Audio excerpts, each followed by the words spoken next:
в две изречения от наказателно-правна гледна точка бих обобщила всичко това така,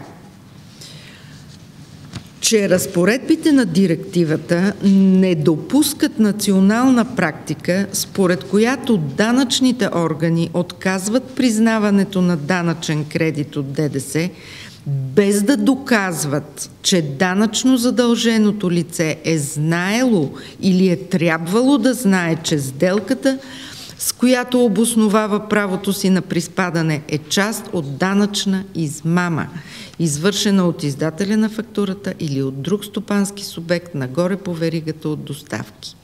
Или като се позовават само на липсата у издателя на фактурата на други документи, освен нея.